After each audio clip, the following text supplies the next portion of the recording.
பருவங்கள் ஓடிப்போம், உருவங்கள் மாறிப்போம்.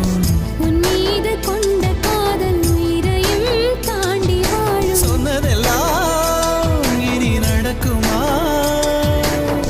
நடக்கும் நடக்கும், நான் கூட சொல்கிறேன். அழகே பிரம்மனிடம் மனு கொடுக்க போயிருந்தேன், நீ என் மனைவியாக வேண்டும் என்று. ஆண்டு பல காத்திருக்க வேண்டும் என்று அவன் சொன்னான், ஆயுள் வரை காத்திருப்பேன் என்று நானும் சொல்லி வந்தேன். என் ஆசை நிறைவே